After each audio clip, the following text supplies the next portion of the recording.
আসসালামু আলাইকুম। সবাই কেমন আছেন? জানি ভালো আছেন।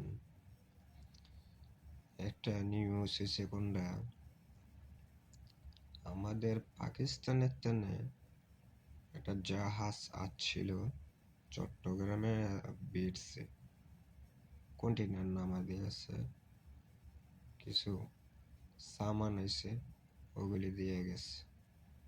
এর পরের দিনেই আবার চলেও গেছে। ভারতের মাথা ব্যথা, এই জাহাজ দিয়া কি আসছে এটি অবকাশ আমরা বলতে হবে। আমরা বলতে যেমন পাকিস্তানের থেকে আমরা কি আনছি না আনছি, আমরা বলতে যেমন তাদের তগো কাছে কি আমরা দাবিদার যে তগো জিগে জিগে আমরা পাকিস্তানের তেনে, চায়নার তেনে, নেপাল তেনে বাজার আনবো কিনা না আনবো, আমরা খাদ্য সামগ্রী আনবো কিনা না আনবো, এটি ভারত থেকে আমরা জিজ্ঞেস করবো। এটা কি শেখ হাসিনার দেশ পেছস? যেন শেখ হাসিনার যেভাবে বলছ যদি কস এনা মূর্তি বেনে মুচ্ছে, এনা আগলে গলে গেলে আগ দেবেছে, কাপড় খুললে গলে কাপড় খুললে দিছে মোদিরে, দেখি এই শেখ হাসিনার ইয়া হয়েছস? শেখ হাসিনার দেশ পেছস? এটা 18 কোটি মানুষের বাংলাদেশ, বুঝতে পারছস কি কইছি? এটা 18 কোটি মানুষের বাংলাদেশ। আমরা কি করব না করব আমাদের মাথা ব্যথা, তোদের মাথা ব্যথা কি লেগে হবে আমার একটু বলবি? আরেকটা বিষয় নিয়ে বলল যে বাংলাদেশ ছোট্ট একটা দেশ, বাংলাদেশের বর্ডার সাইডে, ইন্ডিয়ার বর্ডার সাইডে যে মানুষটি হত্যা হয়েছে শেখ হাসিনার আমলে, যদি পবিত্র দেশকে ভালোবেসে থাকেন বা দেশের মানুষ যদি শেখ হাসিনারে বয়কট করেন, তাহলে প্রতিটা হত্যার বিচার হত্যা হবে, বাংলার মাটিতে হবে ইনশাল্লাহ। ডক্টর ইউনূসে সেইটি করে দিয়ে যাবে, আপনারা যদি একটু সময় দেন। বিশেষ করে এই খুনি হাসিনা ভারতের রয় দিয়া আমাদের সেনাবাহিনী ৭৭ জন সেনাবাহিনী হত্যা করেছে। বিশেষ করে শাপলা চত্বরের মধ্যে এতিম সন্তানগুলিরে খুন করে দাফন দিয়ে হালাইছে, বিচার নেই। সত্য একদিন হবে, সত্যর বিচার একদিন হবে বাংলার মাটিতে। এটা যেন শেখ হাসিনা জানে এবং কি দেখাও যেতে পারে। কিন্তু শেখ হাসিনারে কিভাবে আনবো না আনবো, ঠিক আছে, এটা ডক্টর ইউনূসের প্লেন মতন কাজ হচ্ছে।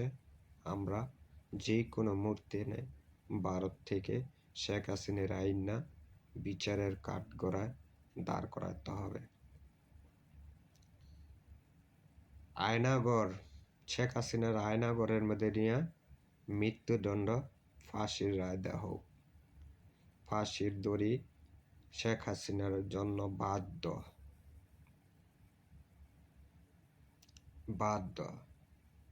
আমাদের সেনাবাহিনীকে পঙ্গু করে রাখছিল এই 16-17 বছর।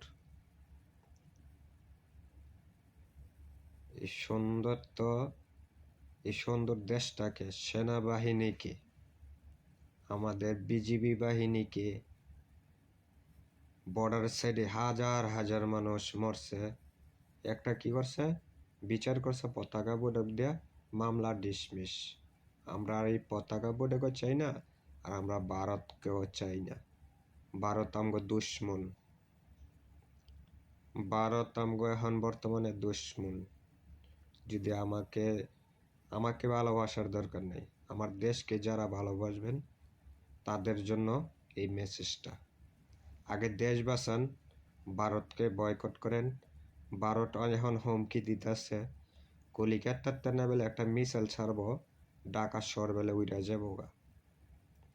তো এই কলিকাতার ওই মিডিয়া গিলিরে বলি, ওই ইন্ডিয়ারে বলি, যদি তখন কলিজা থাকে যেন ঢাকার মধ্যে একটা মিসাইল ছাড়তে, তো স্যার যদি দেখ তখন ইন্ডিয়া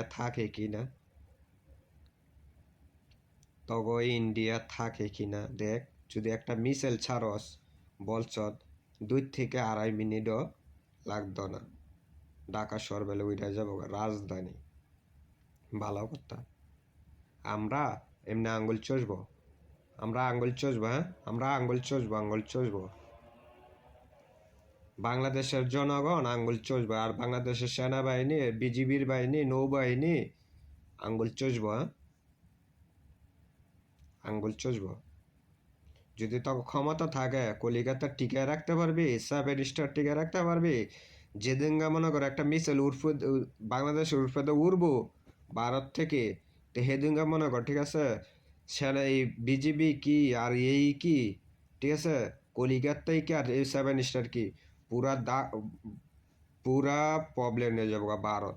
100 কোবাইব, খালি খালি হাহাকার দেখবি ভারতের মধ্যে, চিৎকার আর হাহাকার। ওসম কই যাবি, কলিকাতার মিডিয়া চালাস, ওসম কিন্তু মিডিয়া কিন্তু ফাঁসাদা বইরা দেব, বুঝছ, একবারে ফাঁসাদা বইরা দেব। কথাবার্তা যাই কস সাবধানে কইস, কথাবার্তা যাই কস একটু সাবধানে কইস, লড়ে সুরে কথা কইস, যেন আমরা কি কই। যেসব বাংলাদেশের মধ্যে 7 কোটি 71-এর যুদ্ধ দেখছিলি, বাংলাদেশের মানুষ কেমনে যেমন মরছে, আর হেমন কিন্তু দেশ কিন্তু বাঁচায় আনছে, বুঝছ। এই 71-এর যুদ্ধ 2024 সালের যুদ্ধ, মানুষ কিন্তু এখন মরতো ভয় করে না, বুঝছ নাই। একবারে সিরা বেরালাম ভারতরে, একবারে সিরা বেরালাম, চিনস।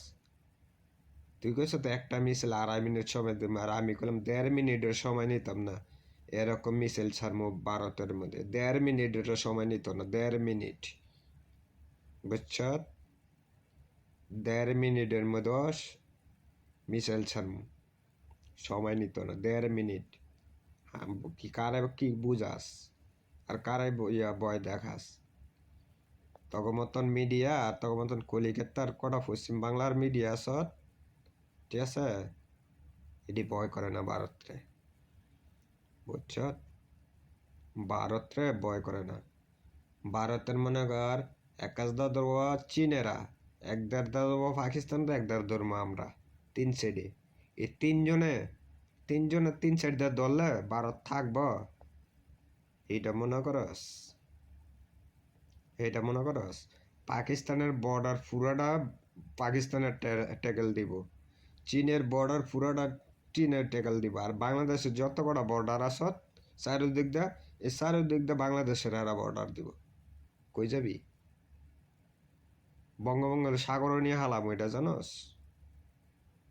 বঙ্গোপসাগর দিয়ে ছাড়মু, তখন লাশ যাবে সাগরের মধ্যে ভাসবো এমনি গরুর মতন, বালে গিয়া। কথাবার্তা সাবধানে কইস। যাই হোক, বিষয়টা এসে গিয়া, আমি আর বেশি কিছু বললাম না। তো এটি হচ্ছে ভারতের কোসাইন্য কথা। হেরা চাইতেছে হিন্দু মুসলিম বাংলাদেশের মধ্যে একটা বেজাল লাগানোর জন্য। অন দেখতেছে ডক্টর ইউনূসের কোনো দিকেই করতে পারতেছে না। তো গেলে এই হামলা, এই হুমকি দুমকি বাঙালিকে দিস না, বাঙালিরা যেরকম হুমকি দিব এরকম কাজও করে দেখাই দিব, বুঝছ, এরকম কাজও করে দেখাই দিব বাঙালিরা, বাঙালিকে হুমকি দিয়ে লাভ নাই, ঠিক আছে।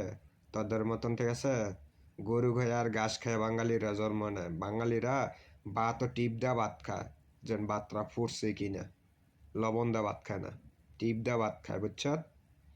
যাই হোক, লাইভটা শেয়ার করবেন, সাবস্ক্রাইব করবেন, আর যারা দেশকে ভালোবাসেন ভারতকে একবারে বয়কট করে দেন।